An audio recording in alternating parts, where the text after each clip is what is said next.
For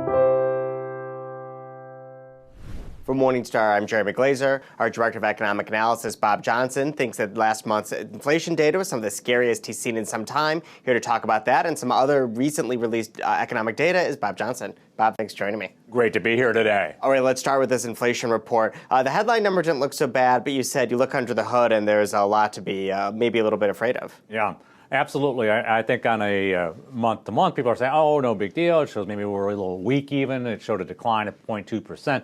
But that was entirely driven by energy, and most of that was driven by gasoline. And you strip that out, and the inflation numbers looked much worse. On a year-over-year basis, all in, we were up 1% year-over-year, which, again, is still a little bit higher than where we've generally been over the last 6 months. But if you look at the core inflation, that is taking out food and energy, and we grew at over 2%. So clearly, the core inflation has heated up a little bit. And if you look at services, and that's where I start to get scared, it's even worse.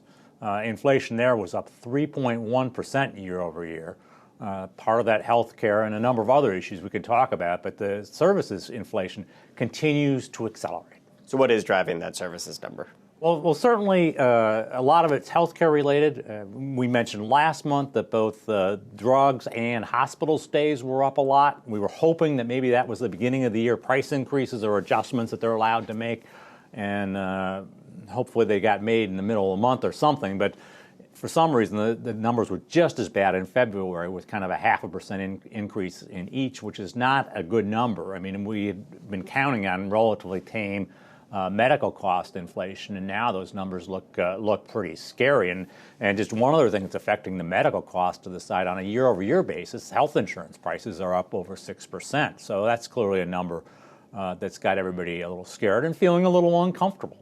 And on the good side, that was an increase, something we haven't seen in a while. Why are those numbers moving up too? On the good side, well, we're certainly seeing a couple of things. Certainly apparel was up kind of a stunning 1.9%. I mean, we had a few months of unnatural decreases because of the warm weather. Now we're kind of getting the flip side of that. All the sales to get that stuff off the floor have ended, and now prices have come back up. And a lot of the apparel increase was due to women's clothing more than men's. And on the women's side, a good deal of the change was based on coats. And obviously we know what's been happening with coats with the up and down temperatures and so forth, and the need to clear out sale items. So that certainly hurt the numbers. But we saw, autos were up a little bit more than they have been. They've been kind of flat and maybe even down on some months, and that number was up. And so we've had 4 or 5 months in a row where goods were actually down, and now not a big number, but we were up 1/10.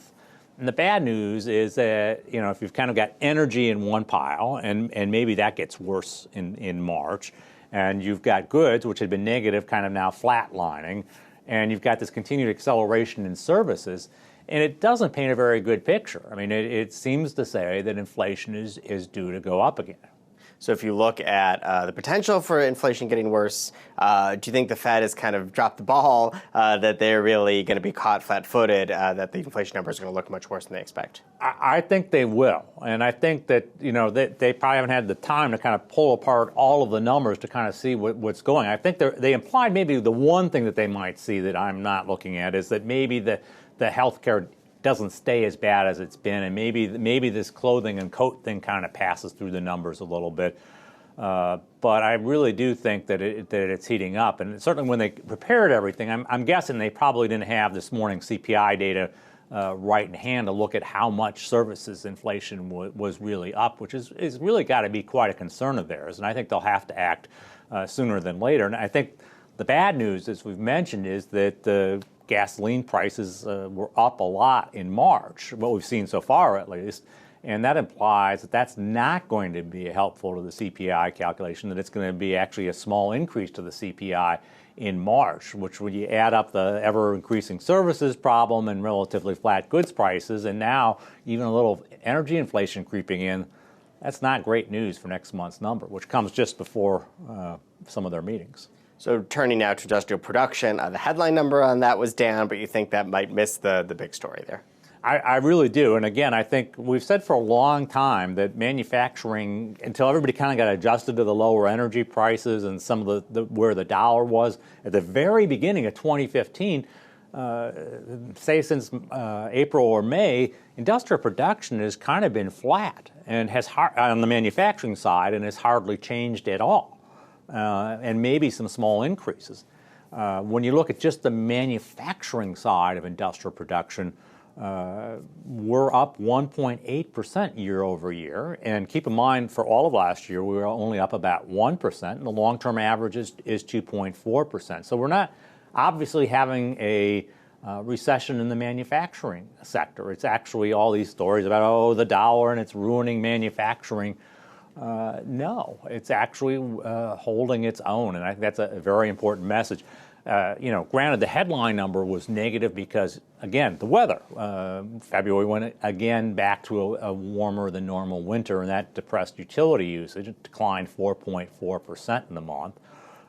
So clearly that hurt the headline calculation, as did mining, which was down about 1.4%. It had a little break in January. Mining did not decline. I'm guessing this was a little catch-up from numbers that probably should have shown a decline because it didn't make sense for energy to stop. So, or mining, I should say. So it was very interesting to look at the headline number being so negative. Everybody's, oh, we're back in the dumper again, manufacturing, the high dollar. Nothing could be further than the truth. I mean, the dollar, if anything, at least until very, very recently, had been a little bit weaker again, and at least it stopped going up.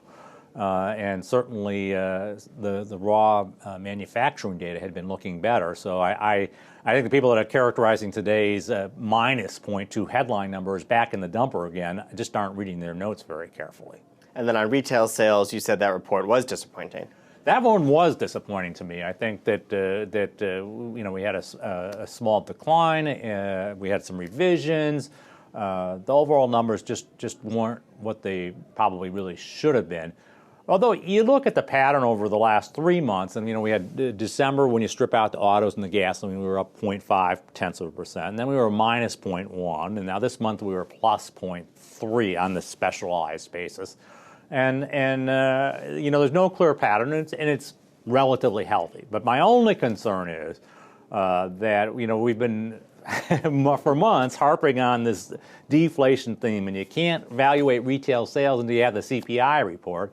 And unfortunately, this time with goods inflation in some categories heating up, I'm a little afraid these numbers, which aren't adjusted for inflation, aren't quite as good as they look for the month of February. I've got the sneaking suspicion that if you adjust these numbers for inflation, there really wasn't much growth in retail sales. Now, some numbers that did look pretty strong were in housing, with starts and permits. What did we see there? Yeah, I mean, we had some great numbers, especially on the start side of the house. And so very pleased with the growth there. And I think it all kind of continues to point to 9 to 10% growth from the housing sector in 2016. So more good news there.